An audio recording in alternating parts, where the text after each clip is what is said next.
भारत और नेपाल के बीच दशकों से चली आ रही खुली सीमा व्यवस्था को लेकर नेपाल में एक बार फिर बहस तेज हो गई है।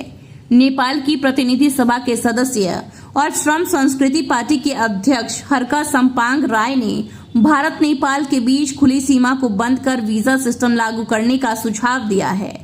17 अगस्त 2026 को प्रतिनिधि सभा में बोलते हुए हरका सम्पाङ ने कहा कि दोनों देशों के बीच आने जाने वाले लोगों का व्यवस्थित रिकॉर्ड रखा जाना चाहिए। उनके मुताबिक इससे यह पता लगाने में मदद मिलेगी कि कितने नेपाली नागरिक भारत में रह रहे हैं और कितने भारतीय नेपाल में हैं। उन्होंने मानव तस्करी, आपराधिक गतिविधि और सीमा पार आवाजाही के रिकॉर्ड की कमी को अपनी चिंता का प्रमुख कारण बताया। भारत नेपाल की खुली सीमा केवल आवागमन तक सीमित नहीं है। दोनों देशों के सीमावर्ती इलाकों में रोजगार, कारोबार, खरीदारी, रिश्तेदारी और सामाजिक संबंध लंबे समय से इस व्यवस्था से जुड़े रहे हैं। बिहार के किशनगंज जिले का गलगलिया और पश्चिम बंगाल का पानी टंकी सीमा क्षेत्र भारत नेपाल के बीच आवाजाही के प्रमुख केंद्रों में शामिल हैं।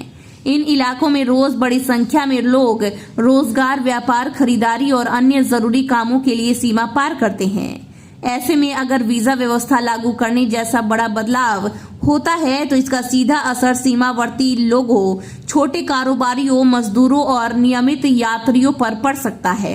हरका सम्पाङ ने मानव तस्करी को गंभीर समस्या बताते हुए कहा कि सिर्फ अपराधियों को सजा देना पर्याप्त नहीं है, इसके लिए विस्तृत अध्ययन और प्रभावी व्यवस्था की जरूरत है। उन्होंने यह भी कहा कि रोजगार और उत्पादन के अवसर बढ़ाना जरूरी है, क्योंकि आर्थिक मजबूरियां भी लोगों को जोखिम भरे रास्ते अपनाने के लिए मजबूर करती हैं। हरका सम्पाङ के बयान के बाद भारत नेपाल सीमा व्यवस्था पर नई बहस शुरू हो गई है। एक और मानव तस्करी और अपराध पर लगाम लगाने के लिए बेहतर रिकॉर्ड और निगरानी की जरूरत बताई जा रही है, तो दूसरी ओर खुली सीमा से जुड़े लाखों लोगों की रोजमर्रा की जिंदगी और कारोबार का सवाल भी सामने है।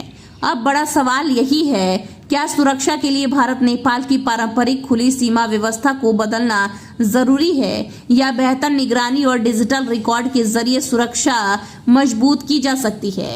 यह बहस सिर्फ दो देशों की सीमा का सवाल नहीं, बल्कि सीमा पर रहने वाले लाखों लोगों की रोजी रोटी और वर्षों पुराने सामाजिक रिश्तों से भी जुड़ा हुआ है। किशनगंज अब बदल रहा है और अब आपके बिजनेस को भी चाहिए एक बड़ी पहचान। Bus stand, day market, flyover, पश्चिम पाली, हॉस्पिटल रोड, लहरा चौक जैसी प्राइम लोकेशंस पर कराइए अपने ब्रांड की दमदार ब्रांडिंग, जहां हर दिन हजारों लोगों की नजर जाएगी सीधे आपके बिजनेस पर। A1 इंडस्ट्रीज, आज ही संपर्क करें। किशनगंज के पेरेंट्स, अब बच्चों के ब्राइट फ्यूचर के लिए क्वालिटी एजुकेशन और सही गाइडेंस यही मिलेगा। Introducing Shri Janya classes 6 to 12, foundation courses and NEET preparation, experienced faculty, strong concepts, personal attention. Admissions open now.